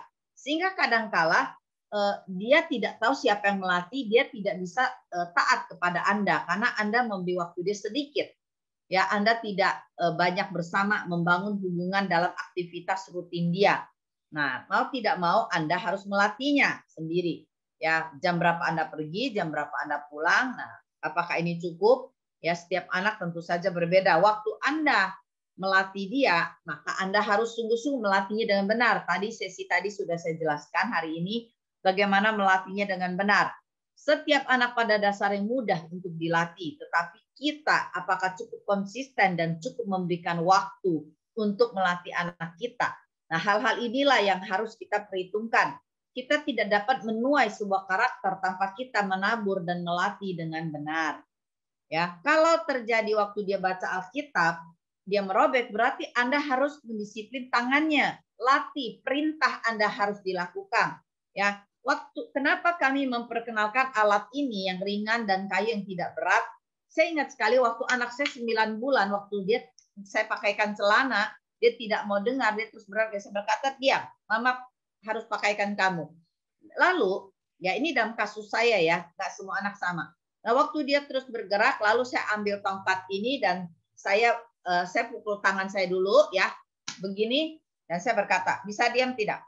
Nah, ya karena saya serius dan dia diam. Sejak hari itu kalau pakai celana dia serius, ya. Tetapi tentu saja kita bukan mengancam. Ya, itu kita lakukan untuk melatih. Setelah itu kita pakai celana, good, bagus, kasih dia senyuman, imbangi dia dengan sukacita kita melihat dia berhasil, ya, mentaati perintah kita. Jadi waktu dia merobek, Anda harus disiplin tangannya, Anda harus taruh tangannya tegas, jelas, ya, bukan Anda harus bercerita tetap kepada dia, tetapi dia harus punya sikap yang benar, latih dia, ya, pegang tangannya, ya, dengan tegas. Oke. Kalau dia sobek, boleh didisiplin dengan tidak cerita, tetapi dia tetap harus melakukan apa yang Anda harapkan. Ya. Anak pertama saya laki 5,5 tahun sejak kecil, jika diajak bicara seringkali tidak mau difoto, juga tidak mau melihat arah kamera. Apakah usianya masih mungkin mengajarkan komunikasi yang benar dengan melihat lawan bicara? Masih bisa. Sekali lagi, latihlah dengan sukacita, latihlah memegang wajah dia dengan lembut dan lihat mama. Mulai dengan hal yang sederhana. Senyum sama mama. Ya, mama ingin katakan kamu berharga, kamu luar biasa. Mata kita harus menatap mata dia juga. Ya, memberikan contoh bagaimana menatap dia. Anda yang harus melatihnya. Tadi Ibu menyebut bahwa alat musik tidak untuk anak usia 4 tahun. Jadi usia berapa anak boleh diperkenalkan alat musik? Memperkenalkan alat musik, ya, setiap anak berbeda. Yang penting dia tidak merusak alat musik, maksud saya. Begitu ya. Jadi dia tidak boleh berurusan dengan kabel-kabel karena dia masih kecil, dia belum mengerti bahayanya alat-alat listrik. Ya. Jadi kadang diperkenalkanlah dengan alat musik yang sederhana sampai nanti yang ruwet, tergantung tanggung jawab dia. Seberapa dia bisa bertanggung jawab untuk alat musiknya. Ya, tidak setiap anak bisa diperkenalkan langsung dengan alat musik yang besar. Ya, alat musik yang kecil itu pun harus diajarkan caranya. Saya kira Ibu salah tangkap ketika konteksnya adalah di panggung gereja ada alat musik. Ya kan, panggung itu bukan tempat anak-anak bermain, dia main di mic-nya, dia pencet keyboard di sana, gitar di sana. Tetapi sebagai orang tua, perkenalkanlah anak bermain musik sejak dini. Ya, belilah keyboard yang baterai, ya, yang main keyboard, ya toh, pencet. Belilah dia gitar yang kecil ketika dia mulai senang ngenceng-ngenceng, ya toh, ada mainan. Jadi yang dimaksud alat musik itu konteksnya adalah milik orang lain dan berbahaya, kena strum atau mengganggu orang lain yang ada dalam gereja. Oke ya, jelas. Anak pertama saya laki umur 3 tahun 7 bulan. Dari kecil suka lempar-lempar, kalau tidak dikasih yang dia mau dia lempar. Walau sudah dikoreksi, diingatkan berulang, tetap dilakukan. Bahkan saat 18 tahun di daycare. 18 bulan di daycare, dia bisa dorong pukul temannya tidak ada angin hujan. Nah, sejak pandemi dan adiknya lahir mulai kembali. Dia suka sekali mencubit dan memukul mbak adiknya. Bahkan kalau lagi tantrum bisa tendang-tendang saya. Saya bingung harus bagaimana. Saya sebagai ortu dari sabar kadang sampai tidak sabar. Lama-lama meledak juga. Saya jadi cenderung membentak dan kasar sakit kesalnya. Dan kalau saya sudah murka, anak baru diam. Masa saya harus murka terus sampai anaknya bisa diam? Segala cara sudah dipakai. Oke. Kalau saya membaca cerita Anda, berarti anak Anda lebih sering di daycare. Apakah masih ada di daycare? Sebenarnya itu pertanyaan saya. Kalau memang dia sudah tidak di daycare, Anda harus melatih ulang ya caranya. Kalau dia mengulangi perbuatan yang salah, perhatikan para orang tua, berarti disiplin Anda tidak cukup efektif. Ya, Anda harus melakukannya dengan tegas dan ada rasa sakit. Misalnya, waktu Anda melakukannya dengan alat ini, ya ini alat kenapa lembut supaya ini tidak terlalu menyakitkan, tetapi ada rasa sakit. Buktinya waktu Anda marah, dia tahu Anda serius. Nah, berarti Anda perlu serius, bukan marah-marah. Ya, apa yang saya lakukan kepada anak saya adalah kalau saya pukul, saya menunjukkan betapa ini sekali menyakitkan. Ya, tetapi saya akan tes kepada diri saya dulu. Ya, jadi ketegasan Anda harus bisa mengatasi. Nah, banyak kali kita cuma sekedar marah sedikit, tegas sedikit, pukul asal menakut-nakutin gitu ya. Anak tahu kita serius, anak tahu kita tegas, anak tahu juga bahwa itu menyakitkan ya. Kalau dia tidak melihat itu serius, bahwa disiplin itu cukup tidak efektif, dia tidak akan melihat itu penting. Ya, makanya kalau Anda tidak perlu marah-marah, yang Anda harus tunjukkan bahwa Anda serius. Ya, kalau dia lempar, Anda harus memberikan disiplin yang cukup efektif. Apa yang paling efektif? Berarti ya. Jadi ini penting sekali, apalagi dia sudah 3 tahun 7 bulan. Kalau memang perlu ada sesuatu, ingat kita bukan sedang menyakiti anak, tapi harus ada rasa sakit. Beda. Saya ulangi, kita harus memberikan disiplin buat anak, ada rasa sakit, bukan melecehkan anak, bukan membuli anak, bukan menyakiti anak. Ya, jadi kalau dulu saya pukul anak, saya pantatin 1 kali, tapi benar-benar ada rasa sakit.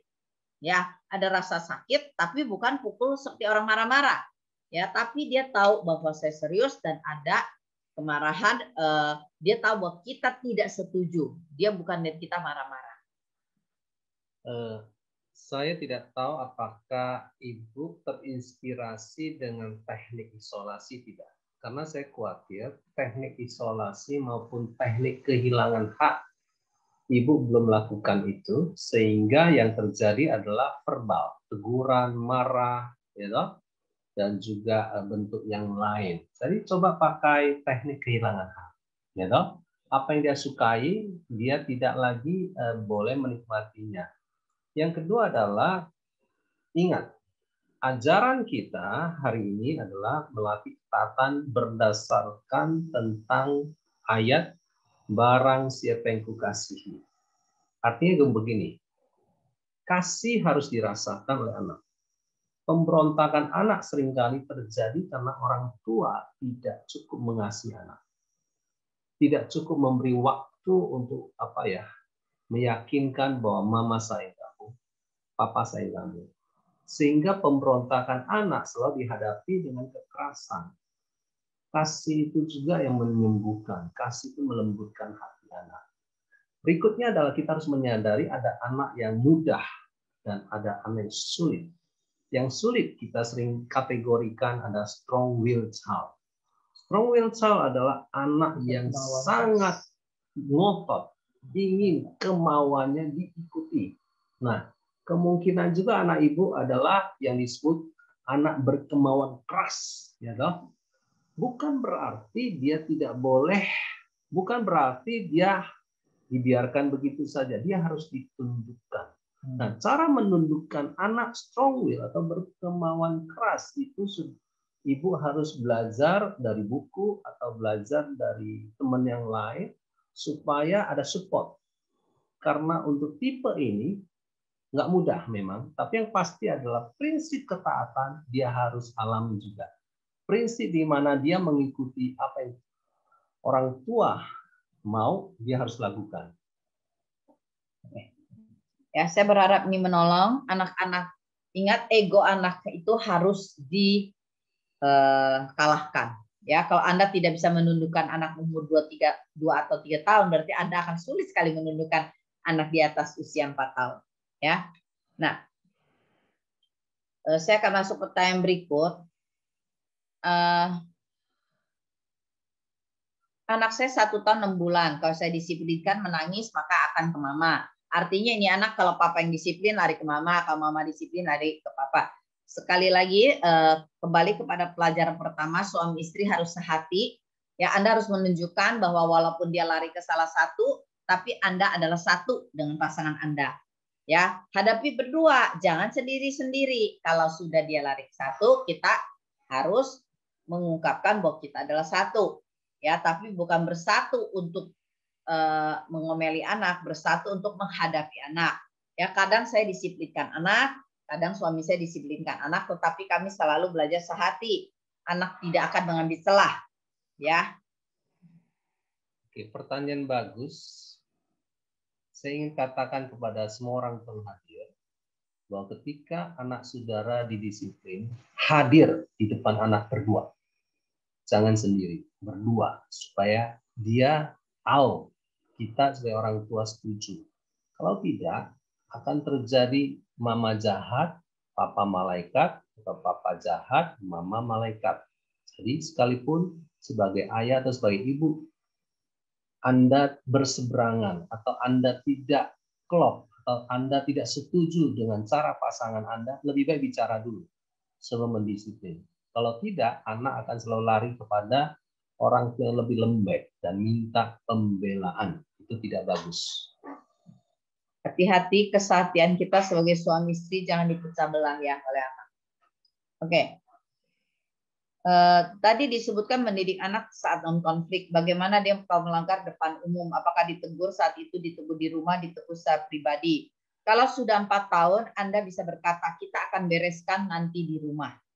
Ya, jadi bahasa itu ada bahasa baku buat kami dengan anak kami kalau dia berani berulah di depan orang. Ya, itu pertama. Katakan di rumah nanti mama mau bicara apa yang kamu lakukan ini. Yang kedua, Anda bisa membawa ke ruang tersendiri. Jangan di depan umum. Tetap usahakan tidak di depan umum. Kecuali hal itu yang disebut darurat. Ya, darurat itu artinya itu membahayakan keselamatan nyawanya. Kalau cuma makannya salah, kita angkat dia, kita harus keluarkan dia. Atau skip makannya. Ya, katakan kalau kamu sudah siap makan dengan baik, baru mama akan kasih makan lagi. Begitu caranya. Saudara, kalau anakmu berbuat salah dan juga tantrum di depan umum, saya dorong saudara bawa dia ke toilet. Toilet ada tempat yang cukup baik buat dia tahu bahwa papa atau mama tidak bisa menerima perilaku dia di depan umum. Nanti baru dilanjutkan di rumah. Jadi kalau sudah nggak bisa kontrol anakmu ketika dia berbuat salah di mall, dimanapun, tarik dia ke toilet. Cari toilet. Atau kalau memang masih nggak bisa diatur lagi, pulang. Langsung pulang. Karena kita lagi mendidik dia. Atau di mobil juga bisa. Jadi banyak pilihan. Ya. Anak saya 2 tahun bukan hiperaktif tapi sangat aktif. Namun dia selalu bergerak sampai saya kelelahan atau menemani. Jangankan untuk taat, untuk dengarkan kata-kata saya tidak suka mendengar apa yang saya katakan, malah melakukan aktivitas yang lain. Dia suka ingin menjadi pusat perhatian. Sering kali papanya menstrap dia untuk berdiri di tembok sampai dia menangis kalau dia melakukan kesalahan. Apakah efektif? Jangankan untuk mengelus pipi atau melihat matanya. Dia pasti langsung bercandain kami. Bagaimana memohon arahannya. Nah, saya ingin katakan, kalau anak Anda hiperaktif, berikan dia kegiatan yang untuk membuat dia tenaganya tidak bisa disalurkan. Ya, itu tidak masalah. Itu Anda tinggal atur. Ya, tetapi kalau dia ada hiperaktif yang tidak bisa konsentrasi, nah itu yang baru bermasalah. Itu perlu ditangani ya tersendiri. Artinya ada tambahan lagi yang harus ditangani. Ya, dalam hal dia kalau memberontak, semua anak yang punya masalah apapun perlu dilatih ketaatan. Ya, tidak bisa kompromi dalam hal ketaatan. Ya, kalau dia ingin jadi pusat perhatian, disitulah sekali lagi ego anak bentuknya berbeda-beda. Ya, tapi kita harus berhasil menaklukkannya. Ya, supaya dia belajar untuk bukan hidup menjadi pusat perhatian, tetapi dia harus menjadi anak yang tunduk dan belajar untuk menahan diri. Ya, jadi kita harus atur aktivitas yang dimana dia bisa keluarkan tenaganya lebih. Ya, terus kalau dia menangis bagaimana? Beri di tembok, tenang saja. Yang ingat, yang penting Anda tidak artinya tidak dipengaruhi oleh tangisannya. Ya, kalau dia nangis kita tenang. Ya, kalau kita tenang, ya tidak akan masalah. Seperti anak kalau ngamuk, kita jangan tontonin. Ya, kita harus taruh dia tidak ada dalam tontonan orang, karena semakin ditontonin kalau anak temper tantrum ya atau anak ngamuk, maka dia akan semakin menunjukkan menjadi pusat perhatian, dia akan makin mengeraskan suaranya atau tangisannya. Ya, kalau dia bercanda kita tetap tidak dipengaruhi, kita tetap serius. Ya. Sebagai orang tua kita harus menunjukkan wibawa yang benar, bukan otoriter tetapi menunjukkan otoritas kita. Ya. Saya seringkali berkata pada anak kita, diam nggak? Ya, mama mau bicara. Ya, mama akan tunggu sampai kamu tenang. Berdiri di tembok sampai kamu tenang. Sebenarnya tembok pun adalah cara isolasi. Ya, tapi yang penting kita mantep. Jadi orang tua itu apa yang dilakukan terhadap anak waktu disiplin, waktu koreksi harus mantap, bukan galak. Ya, mantap, ya tenang dan tidak dipengaruhi oleh apa yang dia tunjukkan. Bukankah kalau dia nangis dia manipulasi? Ya toh tidak dipukul.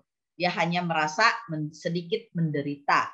Ya karena keinginannya tidak dipenuhi. Jadi Anda tenang. Yang penting ingat, semua disiplin koreksi anak itu tujuannya hatinya berubah.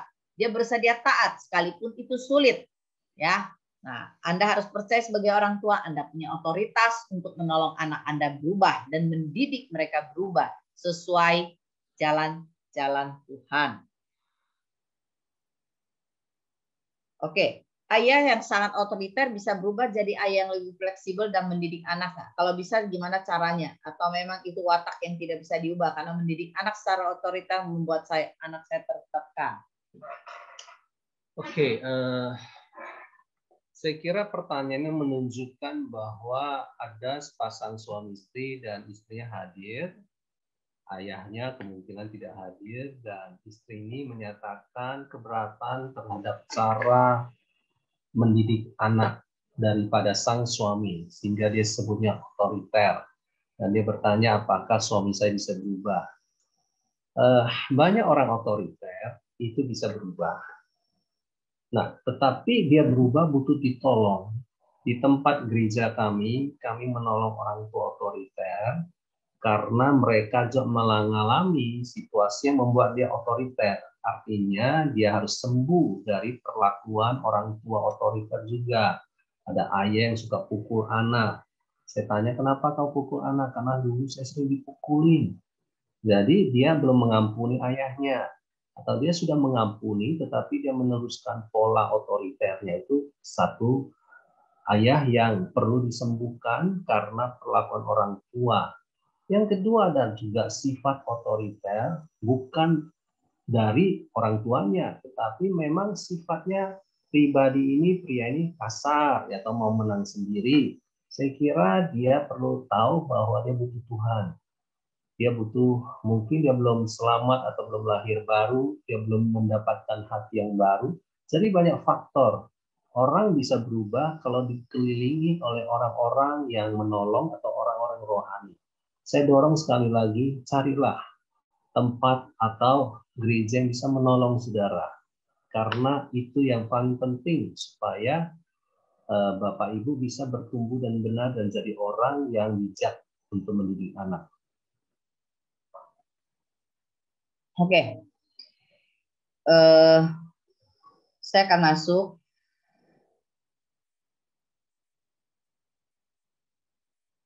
Anak sulung laki usia 6 tahun sering cemburu sama adik laki-lakinya 4 tahun. Padahal kami sudah berusaha bersikap netral terhadap keduanya. Apa yang harus kami lakukan?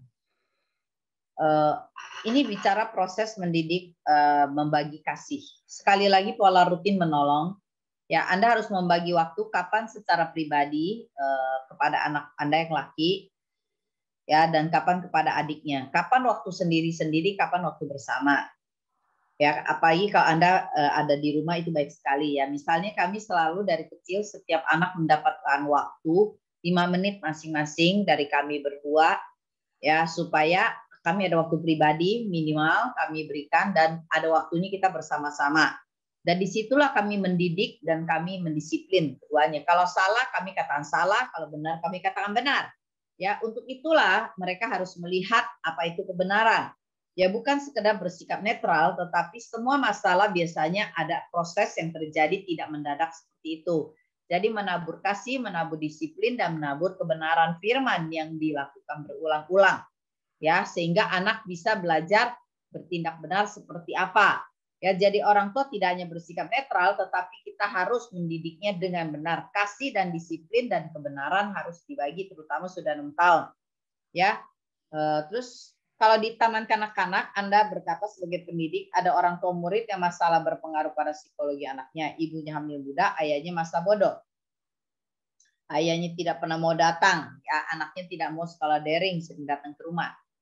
Tidak ada masalah kalau memang anaknya lebih suka datang dan orang tuanya setuju kalau untuk datang ke sekolah, dan sekolah pun kalau setuju.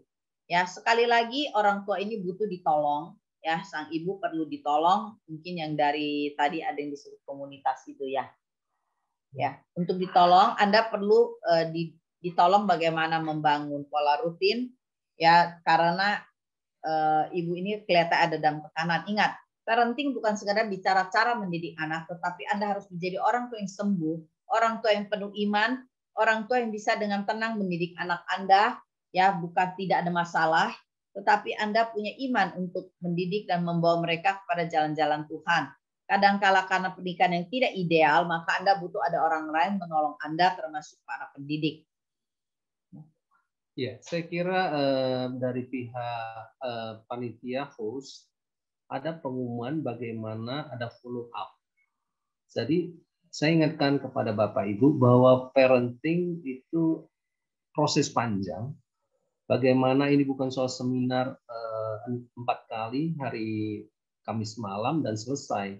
Jadi Anda butuh persahabatan, pertemanan dalam sebuah grup diskusi, dan ada orang yang lebih ahli menolong atau berdoa buat proses ini. Sekali lagi, kita tidak bisa mendapatkan solusi instan langsung terjadi sebuah perubahan, karena banyak hal faktor yang membuat seseorang atau anak susah berubah, butuh waktu. Sekali lagi, manusia butuh waktu untuk berubah, dan apalagi anak yang masih kecil butuh kebiasaan yang ditanam berulang-ulang. Jadi Bapak Ibu sabar, apa yang kami ajarkan ini butuh waktu praktek, bukan sebulan, bukan 2 bulan, bisa setahun, 2 tahun. Tetapi saya bersyukur Bapak Ibu kalau ada kesaksian di mana baru 2 minggu ada perubahan. Tadi saya awal sudah baca beberapa kesaksian. Bagus sekali kalau bisa dikirim juga, bagus tuh, menolong Bapak Ibu yang lain semangat. Bahwa ternyata bisa loh anak saya tidak diizinkan screen time, bisa taat atau bisa makan dengan baik. Itu akan membuat semangat ibu-ibu atau bapak-bapak yang lain. Jadi itulah fungsinya kita ada grup nantinya akan diatur oleh pengumuman berikut ini nanti. Anak saya 1,5 tahun, sejak 6 bulan lalu dilatih melempar batu, akibatnya masih melempar. Sederhana, apa yang Anda latih, sekali lagi Anda harus pikirkan jangka panjangnya. Ya, tentu saja Anda cuma melatih ulang. Kata kuncinya melatih ulang. Pokoknya dia tidak boleh melempar apapun lagi. Ya, karena sekali lagi anak belum bisa bedakan mana yang boleh, mana yang tidak boleh. Ya, seperti Anda mengajarkan dia memberi kebebasan terlalu besar, berlari, dia belum tahu lari kemana yang boleh dan yang tidak boleh. Ya, jadi tinggal dilatih ulang, diberi batasan. Ya, diberikan aturan baru dan Anda melatihnya lagi. Oke, anak saya perempuan usia 7 bulan mengalami kesulitan memandikan baby. Nah, untuk memandikan bayi Anda perlu belajar dari rumah sakit biasanya ya. Tetapi kalau dia biasanya suka pegang tangan, maka yang perlu Anda lakukan adalah bagian yang tangan itu terakhir memakai sabunnya. Dan kalaupun dia untuk terakhir yang memakai sabun, langsung Anda harus cepat sekali untuk pegang tangan dia dan tidak langsung harus mandikan ya. Sederhananya seperti itu. Oke, di mana saya bisa mendapatkan buku cerita yang Kak Sunan tunjukkan di minggu lalu? Anda bisa menggoogle ya buku itu judulnya ya, dan Anda bisa juga mencarinya gini. Tadi saya bertanya misalnya tentang 10 perintah Allah, itu dijual oleh Yayasan Domba Kecil. Anda cukup ketik Yayasan Domba Kecil, ya produknya apa dan Anda bisa kirim. Itu harganya 75.000. Kalau beli 10 dapat diskon 10%. Jadi Anda bisa langsung ya klik ya Yayasan Domba Kecil. Ya, jadi itu bisa dilakukan pemesanan bersama-sama. Ya, kalau buku bisa di Google. Ya, ada beberapa buku nanti saya akan kirim ke Pak Budi yang jadi koordinator ya, di WA bisa diklik ya. Sebagian buku itu dibeli di Amazon ya, atau ada yang juga beli di Topet juga ada. Nah, kecuali yang Anda mau beli yang tentang buku tentang Filipus ya, dan satu lagi Daniel. Nah, itu harus minimal 10 juga. Saya harus tanya lagi harganya. Ya, kalau ada 10 minimal Anda bisa pesan, nanti saya akan cek harganya. Ya, tapi minimal harus 10 memang. Ya. Oke, saya rasa Oh, anak belum lahir, ini terakhir. Pertanyaannya, kami berdua kerja di rumah menghadapi laptop. Terkait screen time, mohon sarannya bagaimana sikap di hadapan anak sambil kita bekerja. Sekali lagi, nggak masalah. Batasi saja, ya. Batasi daerah kerja Anda. Daerah kerja itu anak tidak boleh masuk. Ya, ini kantor, tempat bekerja. Ya, kasih tahu anak.